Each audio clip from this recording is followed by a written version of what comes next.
Right. So we talked a lot over the last in the innovations sort of main halls. You can see a lot of the innovations there. You see lots of innovations out there, and they're often about things.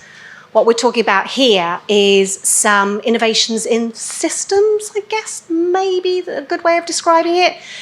At Elk Creek, as many people know, we manage a number of different regional groups around the country. And each of these regional groups, they are only local authorities that are able to sort of attend those, bar one group in the northeast, which is a materials group. And actually, each of the local authority groups, they are ranged from 10 to 15 local authorities in each group, and they actually talk about some of the issues that they're being faced with. There's quite a number of authorities in the HDM regional group, of which Richard and Bill are members, and actually can see a couple of the audience members here who are also members as well.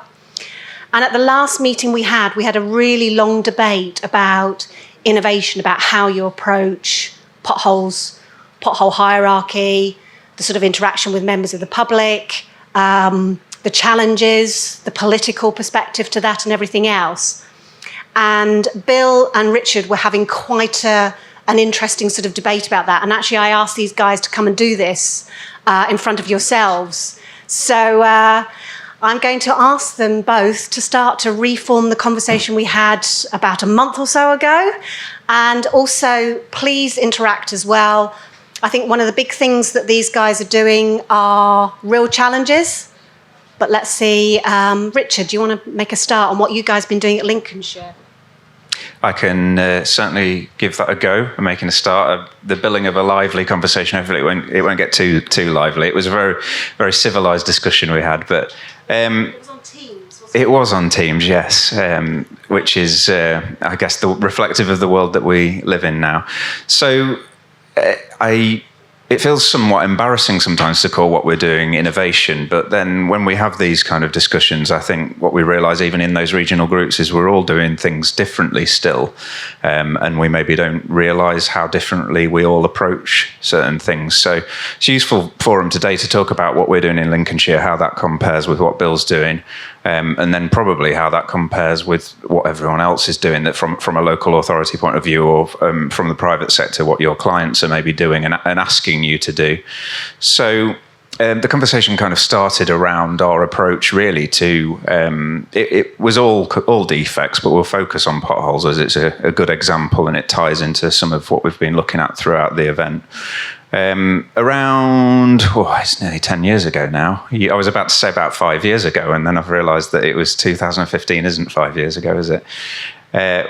In Lincolnshire, we were looking at our reactive service, which is, I would say, 90% of our reactive service is surface defects in Lincolnshire.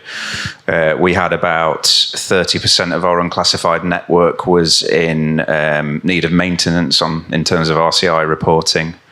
And we just, in reality, weren't keeping up with safety repairs. So our policy at the time was that anything that was, I'm sure, a common terminology, which is something that we've lost completely now in our policy. We don't refer to things as Category 1 defects anymore, but our Cat 1 defect repair times were 24 hours. Our contractor at the time was suggesting we were repairing about 100,000 potholes a year.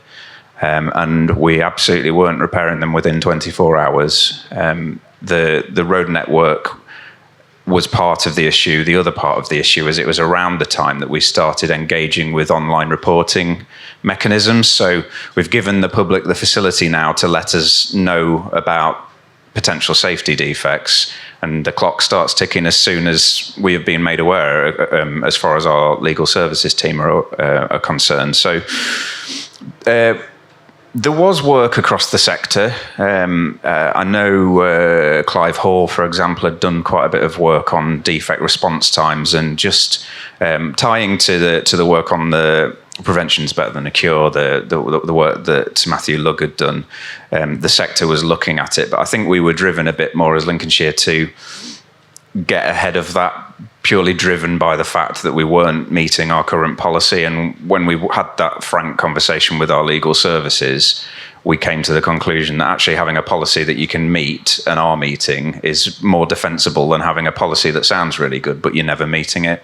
So we looked at sort of relaxing our response times, which I'm aware a lot of authorities have done that since the new code of practice, well-managed highway infrastructure, came out. When that was rewritten on a risk-based approach, it really did give local authorities the kind of blank slate to write their own policies rather than being prescriptive, because well-maintained highways used to effectively say you should think about 24 hours and you should think about 40 millimetre pothole depth as your intervention level, as it was called at the time. So back then we did a piece of work around risk assessment, and we settled on really the likelihood versus impact. So we kept our intervention, or we changed the word into investigatory levels on advice from our legal services team, but we looked at carriageway potholes, a potential safety defect being over 40 millimetres deep. Footways, you're looking at 25 mil in Lincolnshire. But rather than saying we're going to get out and repair all of those or make them safe within 24 hours, on our quieter roads, we extended that to either 7 days or 28 days, which came with its own challenges from our legal services, who were very nervous at the time. They've since been a lot more comfortable since the National Code of Practice has been changed and other authorities are doing it. I don't think anyone ever wants to go first. I wouldn't claim we were the first to do this, but I imagine we were one of the first. But what that's left us with, and before I hand over to Bill, we can hopefully do a bit of a backwards and forwards here when we get into the technicalities of systems later. But our current, just for some food for thought, our current response times to defects are effectively, we consider a potential safety defect when you're talking about a carriageway pothole. We don't define an area at the moment, but we define a depth as 40 millimetres or over. We have 8 functional hierarchies. We used to have 5 and we extended that. I know some authorities have got a lot more than that and some have got fewer. So from hierarchy 1 being our A roads, our main roads, Lincolnshire doesn't have a motorway, so we don't have that to worry about, but down to 8, which is a green lane, which isn't a technical highways term, but it's what we call our unmetalled carriageways. And on those hierarchy 8s, we don't even define a minimum response time for something that's over 40 mil deep. On our 7s, since my time in the policy team, it's moved to 90 days. The 2s and 3s are 7 days, and our 4s, 5s and 6s are 28-day response time. So I'll be interested to compare that with Bill, and we can talk about some of the challenges that brings later. Thanks, Richard. In East Riding, I don't think what we're doing is groundbreaking, but it has made a difference. And some of the stats that we've got now are showing that we're actually making a difference. So over the last year, we've taken what's called a customer-centric approach to potholes. So we wanted to go out first and see how everybody was interacting with us. And it was really interesting to get some feedback. So the team had gone out and they'd approached the public and they'd asked them about how reporting potholes was in East Riding. And there was a lot of criticisms, and some of the data was showing us that when people were reporting potholes, they were then following that up with complaints, and it was taking an awful lot of officers' time up.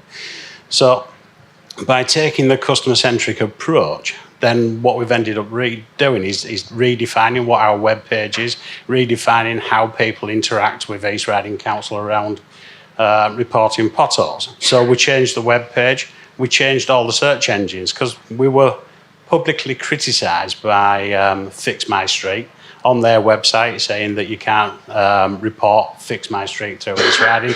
What you need to do is send them a complaint.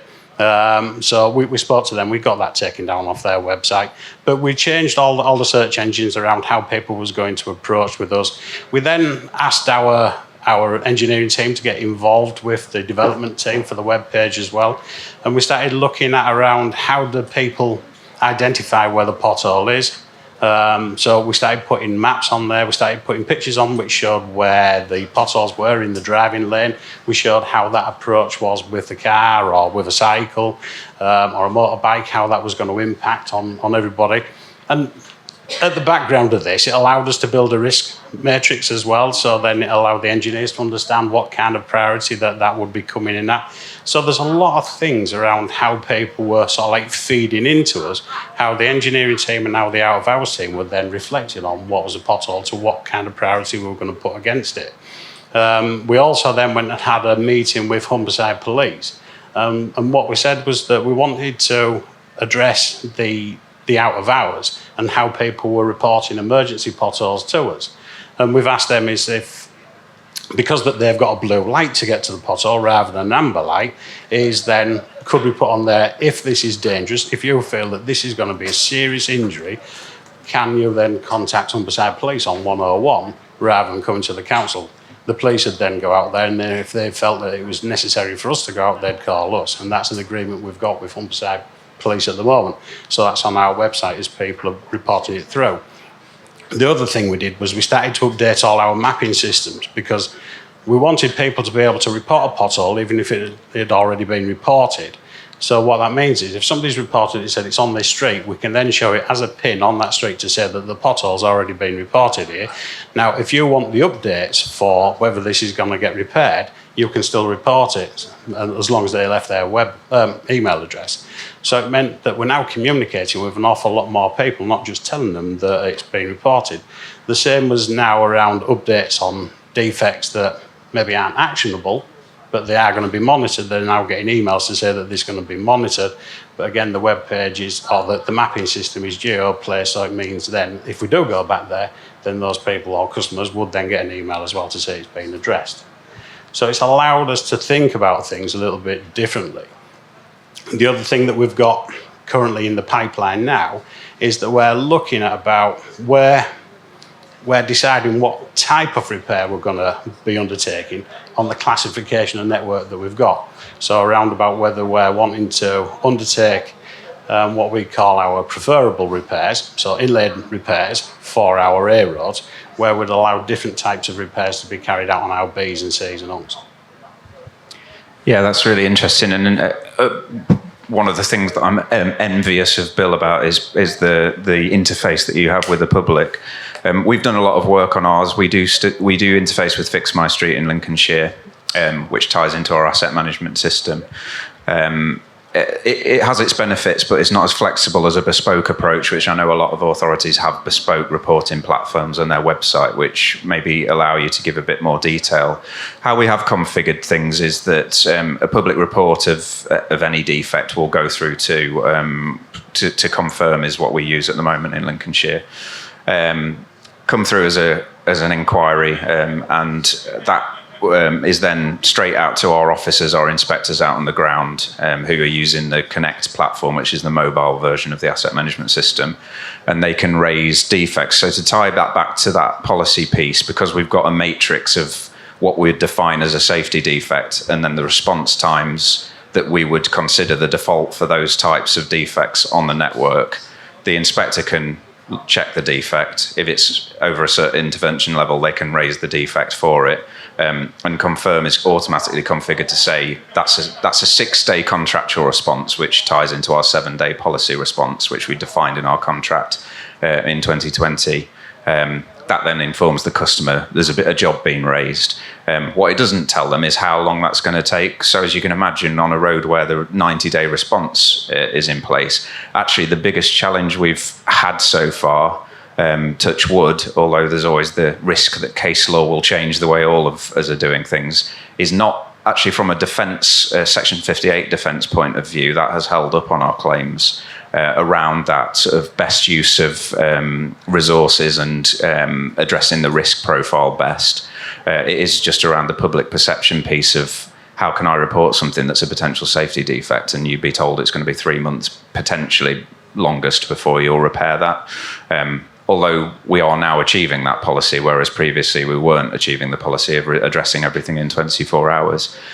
So I think that's an interesting thing to bring us back around to the next stage, which is what you're doing in terms of the actual different types of repairs on the ground that you respond to those defects with. Yeah, I mean, we're still in the early stages of that at the moment. So we're designing it now with our design teams and our asset teams around our classifications. We've already moved into budget sharing across different classifications of road for the engineers and the area engineers. So we're starting to set some parameters around how they'll work. But then the next phase is again around matrixing our repair types against them classifications of road. Just on the insurance thing, interestingly, is that our repudiation rate at the moment is around about 93%. But we've seen a 63% increase in insurance claims against our authority over the last year. That ours was not that good and still isn't that good, but we've had a drastic increase in our repudiation rate since making those changes, whereas you logic might dictate that it would go the other way. We have an executive member, a portfolio holder in Lincolnshire, who's incredibly switched on and knowledgeable about highways, takes a real interest in things. And around 2021, he effectively decided that he wanted all of our pothole repairs to be saw cut, over-banded, Type A, as we would call them in our contract. And I think our contractor thought we were joking to start with, but we effectively moved to a situation where our officers, instead of instructing an infill on some roads, which the traditional, I don't know if anyone else uses this terminology, but our officers in Lincolnshire would call it a cowpat. We just instructed everything as a saw cut, and effectively said, unless the road's going to fall apart when you try and cut into that, and it just obviously won't hold. Or it's a concrete road, for example, where it would be very difficult to cut into it without diamond cut. We did move at expense to over 90% of our pothole repairs being saw cut, over banded on all hierarchies of road. However, I think that ties back to that initial policy piece and the argument that if you're responding to everything within a week, for example, and doing a cowpat repair, which comes out in a week, it again goes back to the piece of work that I remember Clive was involved with at Herefordshire, which is that if you look throughout the time of year, there's a hole in the road more than 3 months because it keeps failing. So to wait a bit longer and do it properly in the first place means actually over the course of a year period, the time when you've got a potential safety defect is actually less to take longer to do it than it would be if you did it really quickly, about 5 times throughout the year. We are reducing that percentage now a bit, partly because I think that they've held longer and we've got fewer ones that we actually can physically saw cut. The other thing is our unclassified network that I said was at 30% has improved year on year to about 25.5% of that network, which is still worse than a lot of other shire authorities, but there's an improving picture. I think it's a good question of how often do you review what you do, because we're now at the stage of thinking we might not be able to justify that policy anymore because the pitch is very different from what it was in 2015. Yes, so I've only been at East Riding 2 years, or just over 2 years. But over the last 2 years, we've presented a report back to overview and scrutiny every year based on what our strategy is going to be for the year. Our repair matrix currently at East Riding is that we have the cowpat or the make safe profile, ultra screed, preferable method, and micro patching that we've introduced over the last year as well. And that seems to be going well. Like I say, there's certain things around the asset where you want to get the best out of the asset, and the highway that we've got is moving more of a team into that preferable method wherever we can, so we know that that's going to get the longevity that we're looking for. Just jumping back to some of our early stuff around the website and the introduction of the website and changing that, what that has seen is around phone calls into the council has reduced by 32%. And we have seen somewhere around about a 40% increase now in people doing it themselves online. Since we've introduced it, that's only been over the last 6 months, so it's pretty good stats around what we're doing. Do you have any permitting issues around your response to pothole repairs? Because when we relaxed our response times, I think we did that preemptive of then suddenly realising what used to be a 24-hour response, which was very easy to justify as an emergency to get a permit to go in.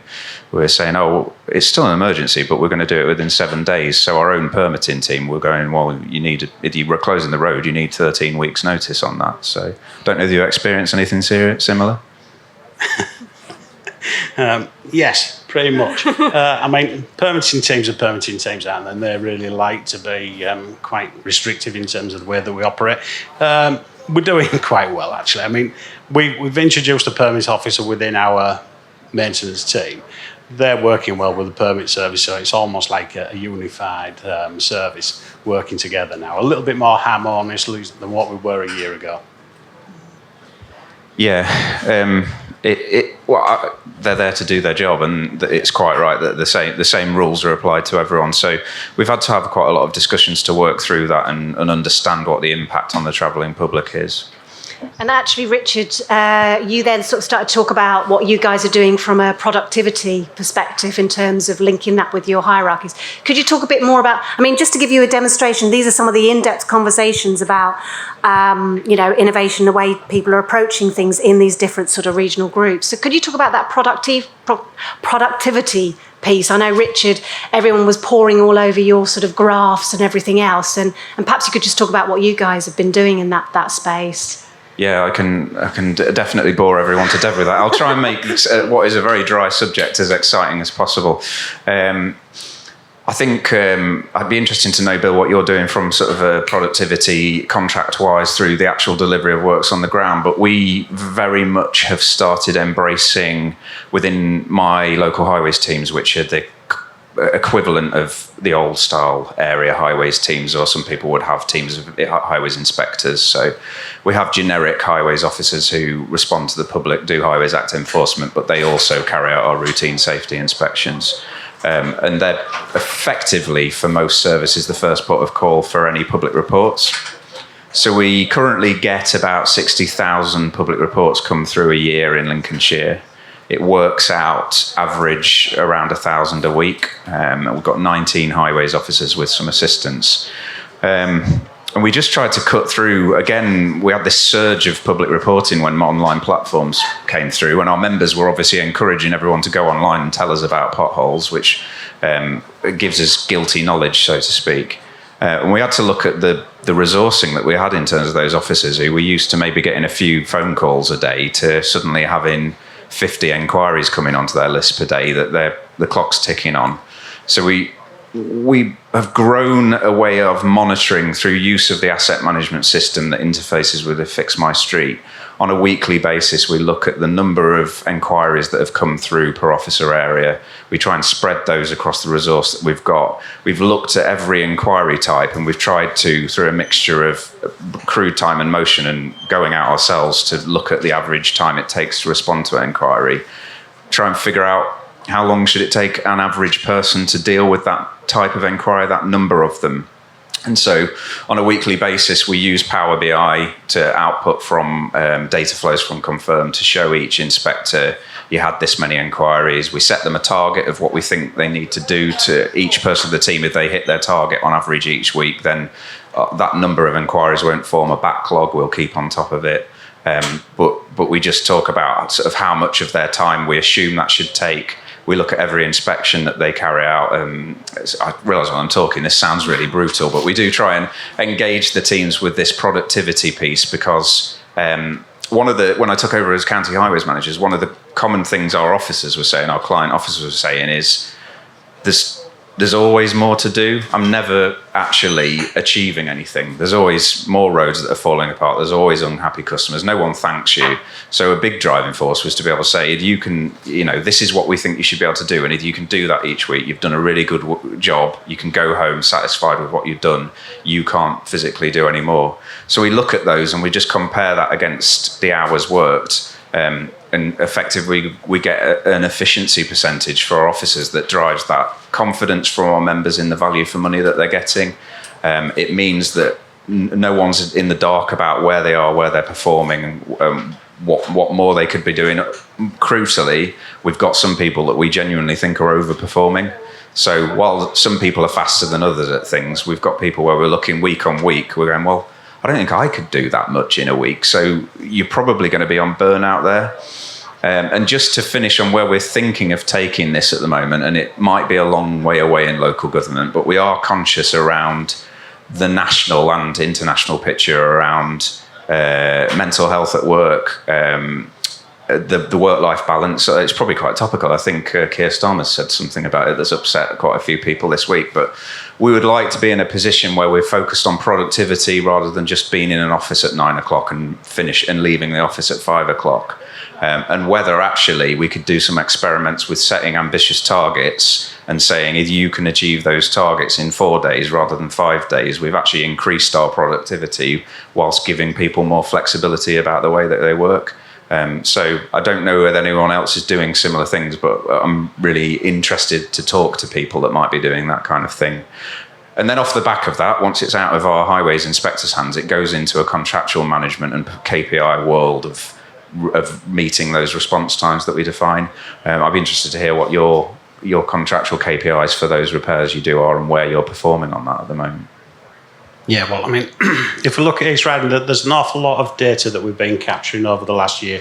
We have a system called InPhase that we're putting that data into, but at the same time, I have a data analyst that's been capturing the data in the way that we need. When I initially taken the role as the head of service there was some criticism that had come through from the portfolio holders and some of the ward members around some of the service areas underperforming. So over the last 12 months, the data that we've captured has allowed us to sort of like have a better review over what's going on. So we're tracking data currently based on inquiries that's coming in. That's broken down into individual officers and into service areas. So the East Riding is split between north and south, and then it's split into 5 operational areas. And then that's broken down into 4 operational depots that operate out of the 5 operational areas. And so we're tracking productivity based on the operational teams, what their outputs are. Again, then we're looking at the performance data for each of the officers, the amount of inquiries that they're getting in from the public, the amount of inquiries that comes in from members, the amount of inspections that they're having to do each month and which ones are done on time.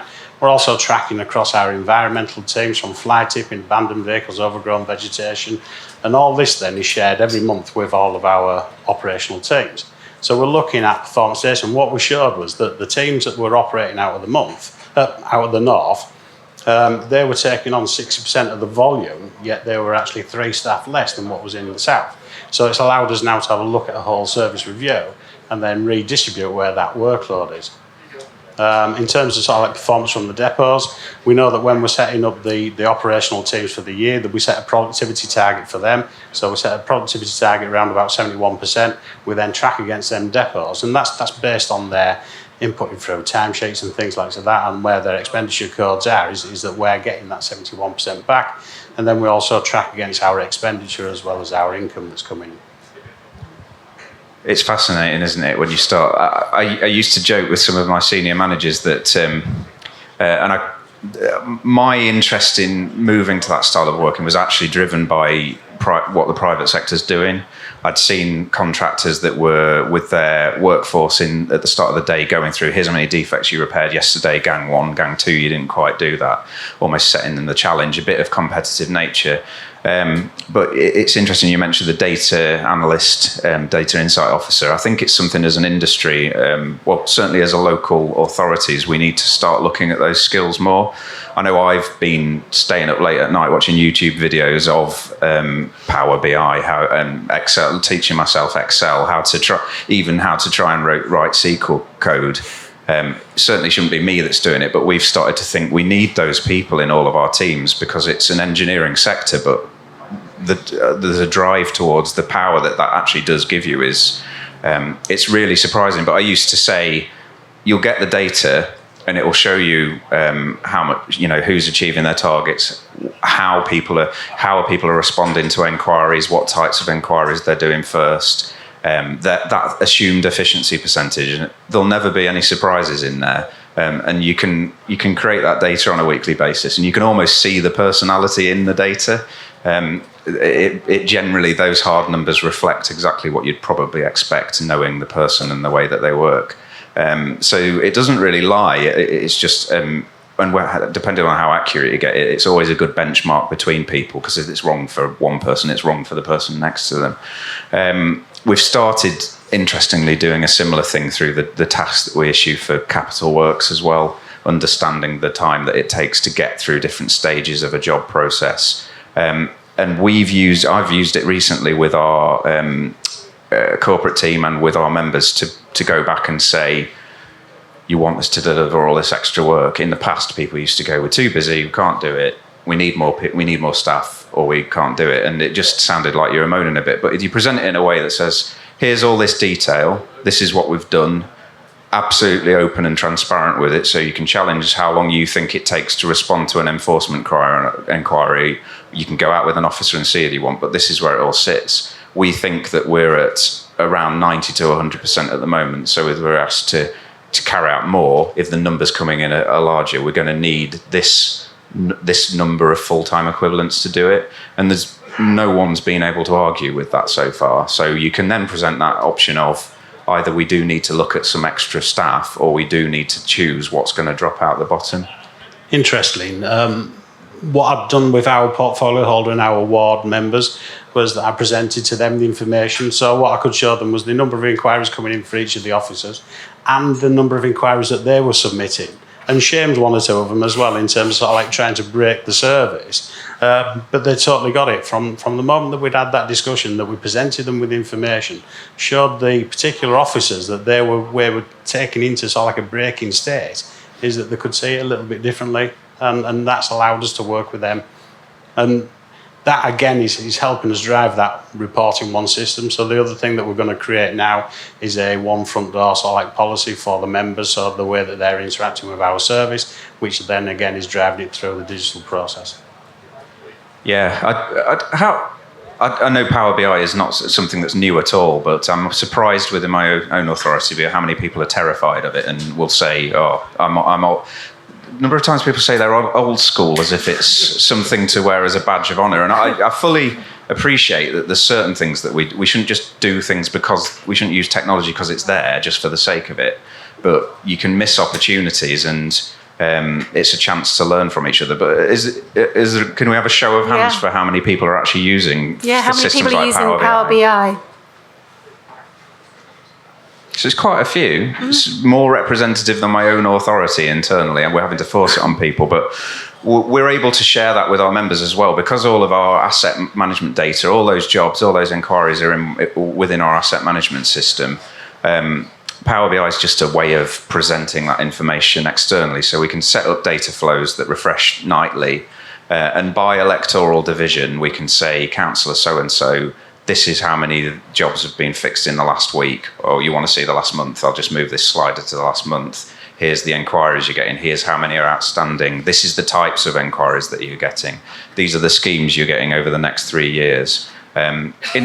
Only 5 years ago, and it is 5 years this time, not 10, if someone asked me that information, if a member asked me that, I'd probably have to go to 16 different people to say, can I have your spreadsheet and can I have your bit of paper? Can you tell me what you're doing? Have you got a record in a parish file of what's come in?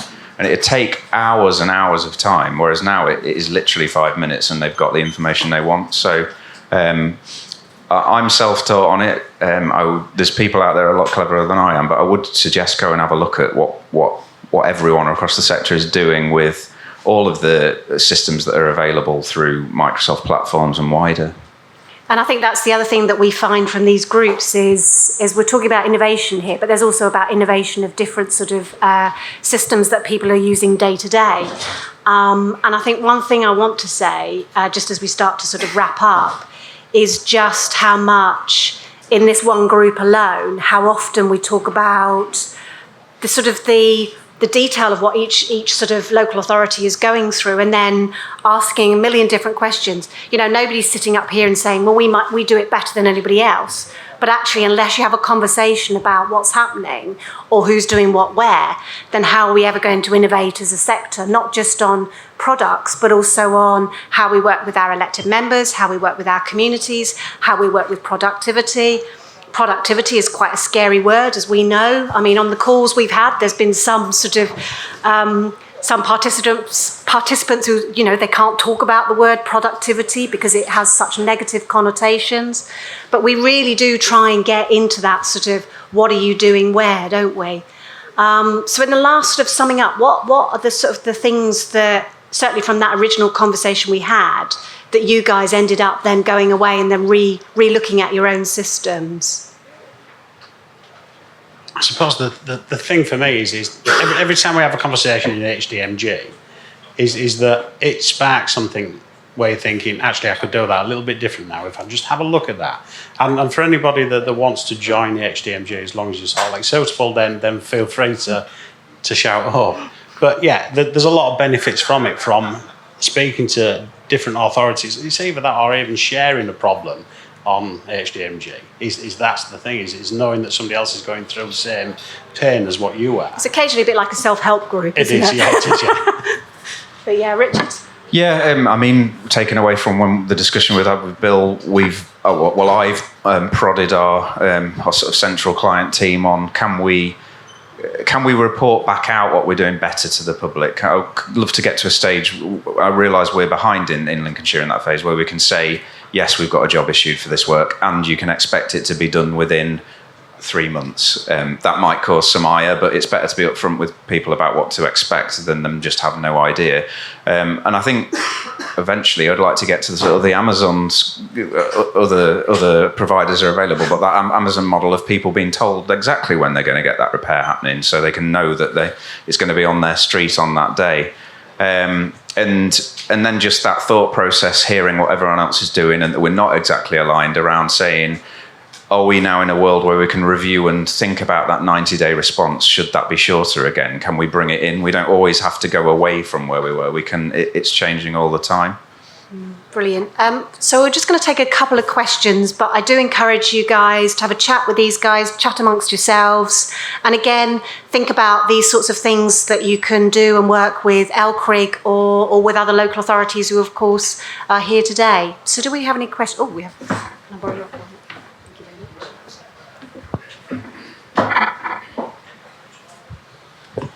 Hi guys, thanks for the interesting chat. Hi Richard, hi Bill, nice to meet you.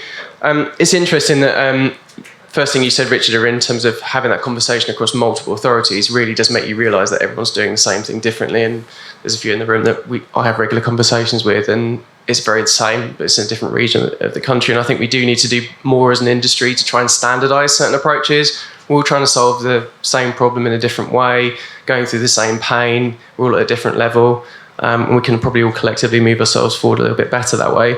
I also think it's really interesting how you said that reporting was a double-edged sword, and what implied is a bit of a double-edged sword. It's great giving people a facility, but you've then got to deal with that.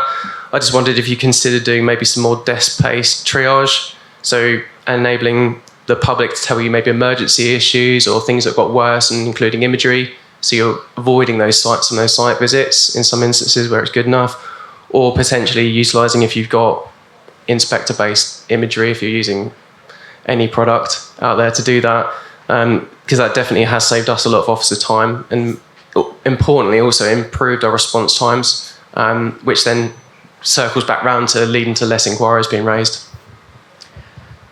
Yeah, it's a really good point, and I don't think we should be afraid of copying each other's homework, because it takes a lot of work in the first place, and I think people can be protective about it. But when you're talking about public services, we might as well save the time. I think there's benefit in consistency between authorities, because it means that you're not out on a limb doing something slightly different. And then for the private sector, if local authorities have got similar ways of working, it means that they can preempt that and gear the way that they respond to things up in a more consistent way. So they're not winning a contract in one place that's completely fundamentally different from how they would operate in another. So we should be talking to each other and sharing. We're currently using the Visolar ODI. We've looked at various different things. I think they're all good, genuinely. And that is starting to come into its own. We don't use it for defect identification to replace safety inspections, because the way our officers work is they raise defects through confirm on site while they're out there, and they're generic, so they're picking up the public inquiries at the same time. Interestingly, what I didn't mention is that we're, with a mind on carbon emissions, we are starting to, within that data piece, try and figure out how much carbon we're using on those journeys, try and be as efficient as possible and incentivize people in that way to say, don't go out on an inspection in an area one day and then the next day go and look at a load of public inquiries in the roads you inspected the day before. But yeah, it saves journeys to just go, oh, there's a car went through there. 2 days ago. I don't need to go out and look because I can see that high definition footage from the time, and I can tell that that's not actually something we need to respond to as an emergency. And also we try and encourage the public to provide photos. Most people have smartphones, with no disrespect, because I am someone that's lived in Lincolnshire for most of my life and I was born there. I think Lincolnshire is probably a little bit behind the national average in terms of smartphone users, but we're seeing more people will quickly take a photo of something. It means you can avoid that rushing out.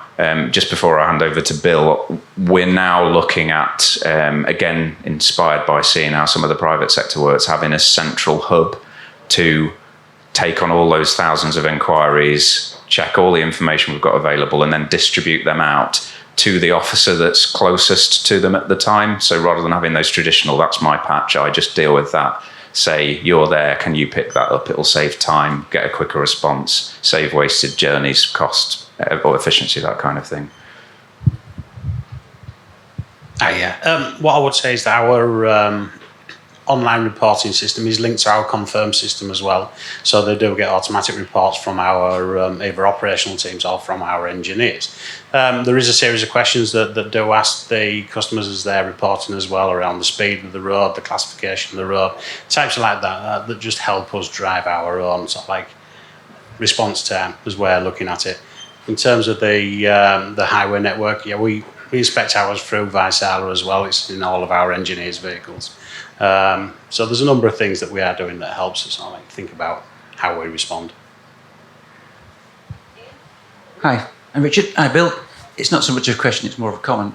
Richard, I'm completely with you on the way you inspect and hierarchy of risk. And, a pothole down a cul-de-sac is less risk than one on the problem in Blackville. But it was a comment, it was your discussion, Bill, around comms and communication and defect reporting by the public. We've just got a new guy who's really good at Power BI. I'm not, but he is. So we're just looking at dashboards, heat maps, etc. But it was the reporting. If you review your reporting, your website information, because we got that, let's just call it was old. So every time you email the highways and traffic inbox, you got a reply that said you will get a reply within 10 days. But we did a review, 75% of the stuff that came in didn't need a reply, but the expected one. So when we didn't reply, we failed, and we got a complaint.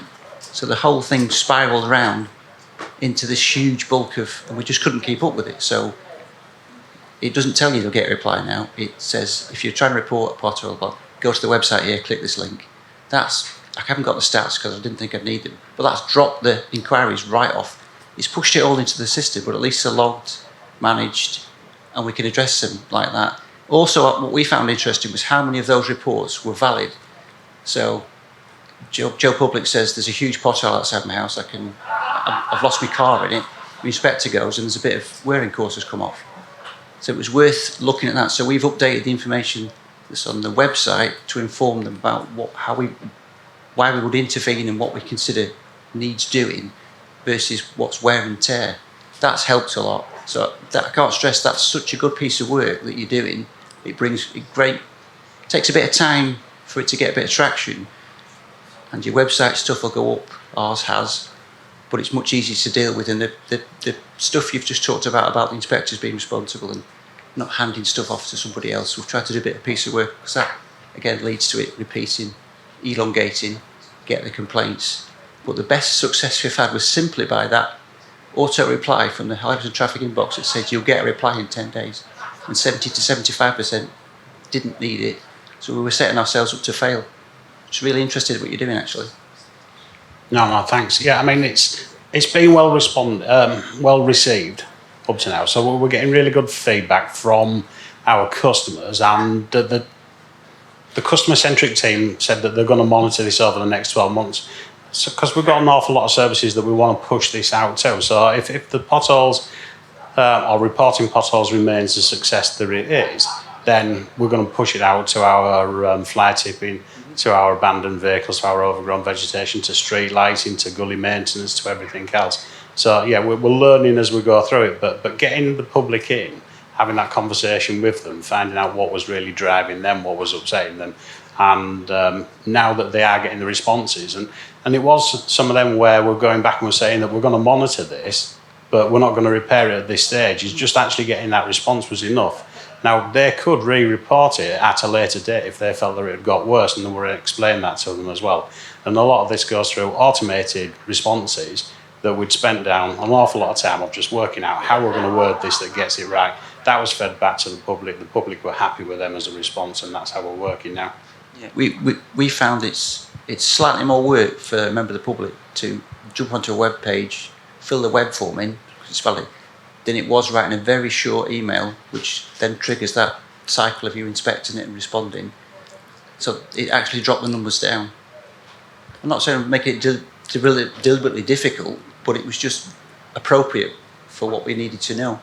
Whereas if you get a response which is like 2 lines that they've just written with one thumb, you have to deal with it. No, thanks, Ian. Do we have any final, last question right at the back of the room? Final question, make it good. It may be more of a comment or sort of sharing information, really, because it is good to hear. I mean, there's a number of regional groups, and it was heartening to hear that there is some commonality. I know that there is cause for sort of standardisation, but that's where sort of the local character and politics come into it in terms of Lincolnshire's approach and East Riding's approach will differ. I'm from Hertfordshire, slightly different approach, but themes are very similar. Asset management approach, right first time. We've got similar intervention levels. Ours is 24/5 in 20 days. Prevention, better than cure. But also, what we found as well is introduction of triage inspectors. So very good that you're refining your system so that a picture tells 1,000 words. That improves the quality of the information. And if people can report things, pinning it on a map, that speeds things up in terms of reporting and so on. But sometimes the public they act in good faith most of the time, but sometimes they might exaggerate. And certainly the triage inspectors, they more than pay for themselves, because quite a number of defects aren't in the category that maybe the public think that they should be. And what the triage inspector does, he actually builds the job as well. So certainly what we've seen is a shift. And totally agree with what you said a bit earlier regarding right first time means the defect is out there for less time, which is better value for the public and the taxpayer, and obviously better for the road user. And also within Hertfordshire, we've built a virtual operations hub so that you're linking all of your maintenance streams, so you're taking a holistic view because you're using that intelligence from the reactive into the plan, because obviously planned is more cost effective than reactive and so on. But then the bigger picture is that's the maintenance side. We're also balancing, okay, how do we bring in the sustainability and encouraging other modes of transport, because they're driving the wear and tear on the road network, very old in some cases, it's evolved and so on. So there's all of that in the mix, but I think certainly authorities benefit from sharing with one another, those experiences, but I think also collectively we do suffer from from central government annual financial settlements. It's a multi-billion-pound sector, and yet we're operating on year-to-year financial planning. When you look at any other business sector, that just doesn't stack up, because it doesn't encourage innovation or investment in the sector. You want to get your supply chain on board to actually drive that productivity that you was mentioning. So again, it's this has been said at other conferences and so on about pleas for central government to look more long term, because that does help local government, in terms of addressing those challenges. Given that we're starting with a big backlog that we heard in terms of maintenance, so it's how can we look to arrest that, but in a sustainable way going forward. Fully agree. I'll try and keep this brief, because I could probably talk for hours about that last bit together. I think that's maybe the most important thing that all local authorities, the whole sector needs to be on message about, is that kind of backlog of funding. Because I always say to our members, I wish there wasn't a reactive service. I wish we didn't have to fill potholes, or if it was a few. But whilst we've got a road network that is not maintained to a standard where you're not going to you're going to have hundreds or thousands of them, tens of thousands in our case, then we're going to have to be talking about all of the things we're talking about. But yeah, I do think it sounds like you're doing some quite exciting stuff. And just, I guess, to wrap up from my point of view, is something I'm guilty of, and I think we all can be guilty of when we talk about innovation, is we're thinking about innovation in the context of today. And we need to think, what's it going to be like in 10 years' time, 15 years' time, probably 5 years' time, the way technology goes, because in terms of the previous products we had a brief look at, the reason I put my hand up and said I think that's the future is I think in 5 to 10 years' time, the kind of information we're getting from automated vehicles and all the vehicles that will have cameras on them will replace the need for bespoke vehicles going out and collecting AI information. It might well replace the need for doing safety inspections altogether. And so we kind of need to future-proof ourselves and try and be 5 to 10 years ahead of what's happening, rather than just kind of thinking, does this work today in how we're currently set up? Bill, do you want to give some final comments? And then I think we can thank you guys for recreating one of the many conversations we have in the LCRIG and the HTM group. I just don't think I can follow what Richard's just said. I'm sure you can, Bill. No, I can't. I'm just stumped. I just can't think of anything to follow that. It's just, I'm just thinking from, you know what, I mean, it's challenging. I mean, everything just moves so quickly, is that it's difficult to sort of like keep up to speed with how everything's developing. You know, at the moment we're looking at the difficulty of just being able to charge up electric vehicles in our streets. You know, I know that Sean's done it in Oxford, and all power to you, Sean, but in East Riding we're still struggling. We've got 2 requests for it at the moment, and we're struggling to come up with a policy that allows it to happen. So it's different challenges across the country that impacts us all completely differently. But yeah, Brilliant. That's it.